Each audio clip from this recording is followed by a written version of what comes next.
Merci d'être avec nous sur Télé 50 et bienvenue à tous dans cette grande édition du journal. Focus sur la réforme de l'armée et de la police, la formation des unités anti-émeutes spécialisées répondant aux normes internationales s'est clôturée ce jeudi.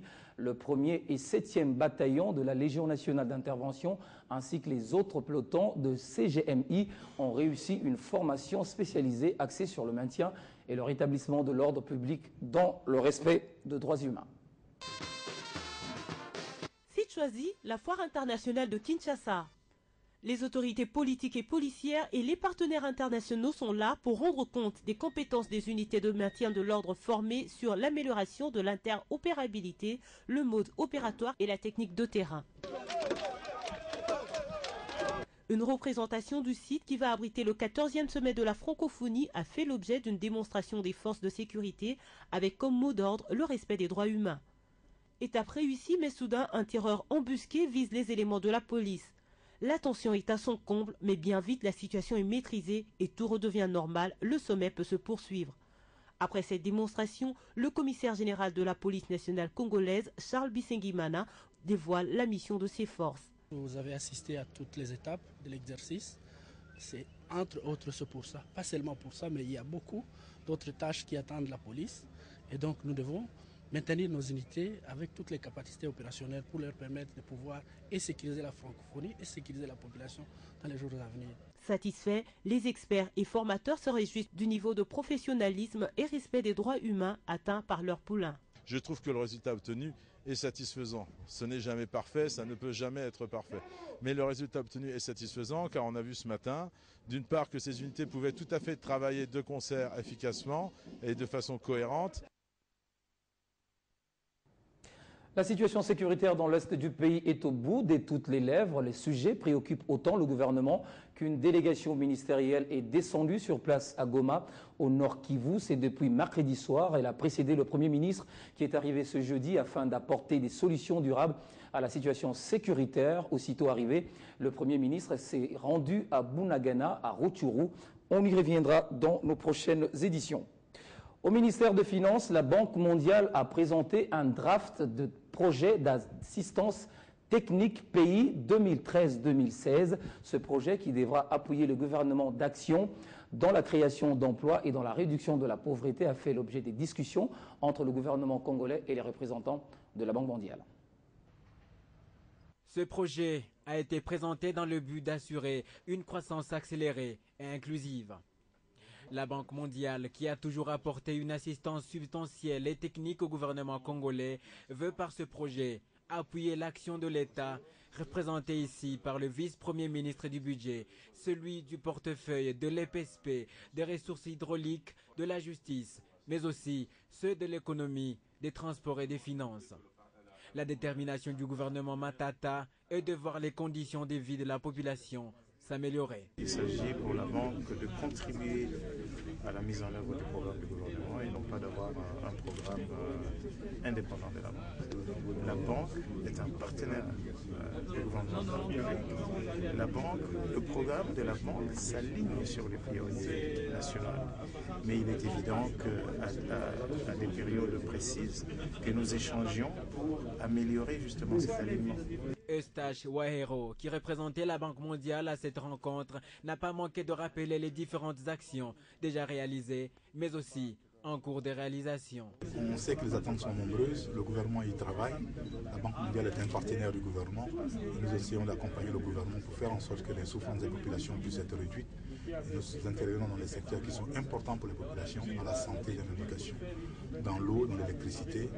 Et nous essayons de créer les conditions, bien sûr, en assistant le gouvernement, à ce que les emplois soient créés pour les jeunes et pour la population de façon générale. Avec ce projet, la Banque mondiale reste optimiste quant à l'avenir de la République démocratique du Congo, qualifié de prometteur. Dans un autre registre, le ministre délégué aux Finances s'est concerté tour à tour avec les ambassadeurs de la Grande-Bretagne, Nell Wigan, et celui des États-Unis d'Amérique, James Entwistle. Avec ces diplomates, les échanges ont tourné autour de la coopération bilatérale avec la RDC. Plus d'1 million d'élèves finalistes ont passé ce jeudi leur épreuve nationale de fin d'études primaires sur toute l'étendue de la République démocratique du Congo. Maker Mwango, ministre de l'enseignement primaire, secondaire et professionnel, accompagné de la ministre provinciale de l'EPSP, se sont rendus à cet effet dans quelques écoles de la capitale pour voir dans quelles conditions s'est déroulé le test. Des minutes de concentration, d'attention et de réflexion, c'était peut-être le prix à payer pour ces élèves finalistes du primaire pour espérer de bonnes notes à cette épreuve, sésame pour une admission à l'école secondaire. Mais l'épreuve est plutôt facile, affirmait-il. Il fallait juste réviser ses cours. C'était très bien, c'était facile. Ce sont les leçons qu'on a déjà étudiées à l'école.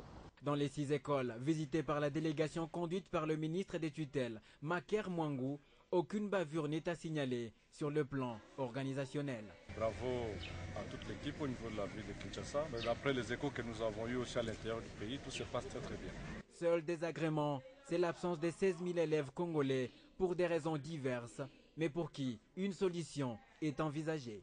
Les dispositions sont prises pour que nous puissions aller là où ils sont. Donc on va organiser une session spéciale pour ces enfants dans les tout prochains jours.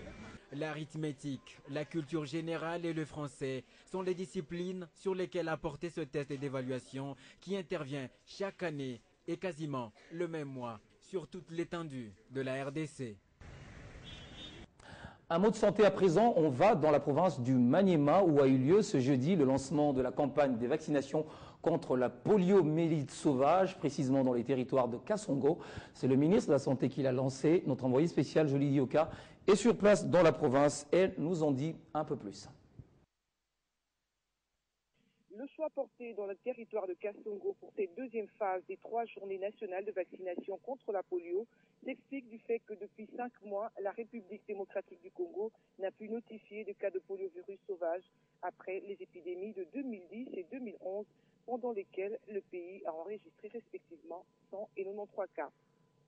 Dans le village Moutébélé, à 65 km de Kasongo, le dernier cas a été notifié en décembre 2011 et c'est une jeune fille de moins de 16 mois. Pour accroître les chances de succès dans l'interruption du poliovirus sauvage, environ 1 600 000 adultes et plus de 14 millions d'enfants de moins de 5 ans devraient être vaccinés à travers le pays. Ces journées clés seront couplées avec l'enregistrement gratuit des enfants à travers les résultats de monitorage selon suivi pour le cadre de l'UNICEF. Les évaluations de la qualité des campagnes en 2012 montrent que des avancées notables sont faites en termes de réduction de la portion d'enfants non vaccinés. Cette campagne nationale constitue une opportunité à ne pas rater pour atteindre tous les enfants et renforcer des acquis afin d'être au rendez-vous du monde sans polio. Réduire la mortalité infantile d'ici 2015, car dit-on, vaut mieux prévenir que guérir, est le champ de bataille du ministre de la Santé et du gouvernement tout entier. Débuté ce jeudi, la clôture interviendra le samedi 9 juin. Jolie Dioka, Kasongo Maniema, Télé 50. Merci Jolie pour toutes ces précisions. Autre chose à retenir également dans le chapitre santé, des équipes médicales mobiles de la Fondation Panzi avec quelques soutiens des personnalités politiques ont repensé plusieurs malades porteurs de fistules dans quelques territoires reculés de la province. Il s'agit de la province orientale du Katanga. De précision dans cet élément de reportage. Il faut à tout prix améliorer les soins obstétricaux d'urgence en allant vers les malades dans l'arrière-pays. C'est l'objectif qui s'est assigné la Fondation Panzi de l'hôpital général, portant le même nom dans la province du Sud Kivu. Pour ce faire, des équipes mobiles composées des chirurgiens, des anesthésistes et les infirmiers ont été mises en place pour rencontrer les porteuses des fistules. Au Kasaï oriental, 228 femmes porteuses des fistules ont été repensées, dont 92 à Lodja et Kolé. Cette équipe de la Fondation Panzi a également soigné des malades en Gandanjika, toujours au Kasaï oriental. Ces interventions chirurgicales très délicates dans cette partie du pays ont été rendues possibles grâce au soutien du ministre provincial de la Santé, le docteur Mwanza, et le diplomate Kazadi Nyembwe.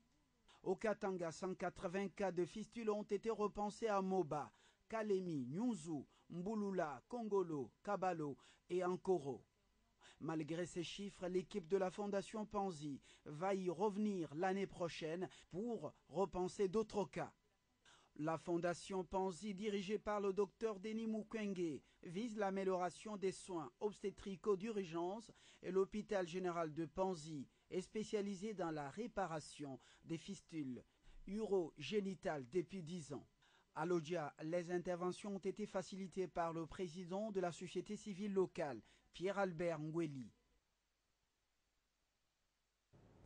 C'est depuis mercredi dans la soirée que les lauréats Miss de 11 provinces de la République démocratique du Congo sont arrivés dans la capitale congolaise pour la finale de la grande édition Miss Congo. Le rendez-vous de cette finale est pris pour le 23 du mois en cours. Lève-toi et défends la beauté congolaise. C'est le thème de cette compétition nationale de la beauté qui emprunte déjà le dernier virage. Écoutez quelques réactions de Miss. Elles ont été recueillies par Héritier Manda. Je suis très à l'aise, en tout cas l'organisation est vraiment réussi et je suis bien avec toutes les filles, ça va. En tout cas, ce qui me touche beaucoup, c'est je vais faire une fondation, la nommer Femmes retrouve ton sourire. Je vois que les femmes aujourd'hui, elles ont perdu leur sourire. Elles ont tellement beaucoup de problèmes, il y a des unes qui sont violées, il y a des unes qui sont stressées, il y a des unes qui sont battues par leur mari. Et moi, je veux que la femme retrouve ce sourire qu'elle a perdu pendant tant d'années. À ma province, je promets de plaider pour eux auprès du président afin d'instaurer la paix dans les régions du Grand Lac. Ça va, on a été bien accueillis d'abord. On est bien logés, bien nourris. Sauf que je crains de prendre plus de poids parce qu'on n'a pas encore débuté avec le sport. Et on est tellement... Je me sens un peu inactive. Hein. Le matin, on doit manger. Juste de répétition, je me sens un peu inactive. J'aime pratiquer le sport pour être... J'ai promis à la population de l'Équateur que je défendrai notre cause, je demanderai à nos autorités de nous donner des infrastructures de base, l'énergie et le route, parce que rien qu'avec l'énergie, nous aurons des industries et nous serons réellement le garant agropole de l'autosuffisance alimentaire du pays et pourvoyeur en denrées alimentaires de pays frontaliers. Il ne reste que moins de 24 heures pour le grand rendez-vous avec le rire. C'est dans la soirée de ce vendredi que débute le festival Toseka, premier festival international d'humour de Kinshasa. Les acteurs venus d'autres pays sont déjà dans la capitale, Kinshasa. Et à 24 heures du début de la rencontre, comment les choses se passent-elles sur place? Repense. C'est un site hautement artistique et historique. James Brown, Myriam Makeba, Manu Dibango et autres grands de la chanson sont passés par ce théâtre, le Théâtre des Verdures. Un site qui subit mutation depuis quelques mois déjà. Et pour la rencontre de ce vendredi, il semble quasiment fin prêt. Il s'agit de la dernière touche. Et les équipes qui organisent la rencontre sont aussi à l'œuvre. Il y a les équipes vidéo, il y a les infographes, le webmaster, donc voilà, tous ces gens travaillent là, en fait, d'arrache-pied pour que ce festival soit une réussite. À la hâte de la Gobé ou le Théâtre de Verdure, ici, là, on est passé. Mais est-il qu'il y a quelques mois, ce lieu n'était pas dans cet état? Et ce vendredi, des comédiens de renom presteront. À côté d'eux, des musiciens de la place. Et aujourd'hui, c'est la veille, le temps de tout finaliser.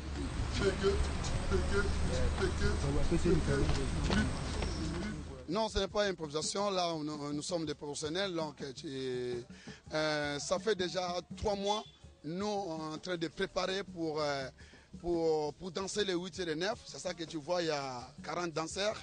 Vraiment, il n'y a pas d'improvisation. Il y a quelque chose, vraiment, c'est bien organisé. Durant 3 jours à dater de ce vendredi, le Théâtre des Verdures permettra à Kinshasa d'être la capitale mondiale du fou rire avec le festival Toseka, co-organisé par Wato Balabala et Media Lab. On va se séparer comme d'habitude avec le sport. Éliminatoire mondial 2014. Après leur entame manquée la semaine passée, les Léopards de la République démocratique du Congo jouent ce dimanche au stade de Martyr pour leur deuxième sortie contre le Togo. Justement, la sélection togolaise est déjà dans nos murs. C'est depuis mercredi soir qu'elle est arrivée à Kinshasa et c'est jeudi, elle a effectué sa première séance d'entraînement au Shark Club 11. Une absence quand même de taille à signaler, c'est celle de son capitaine Emmanuel Adebayor. Valdo Simoyamba était sur place et a tendu son micro à Didier Six, les sélectionneurs des éperviers. On l'écoute. Bon, on l'aborde comme toute autre rencontre.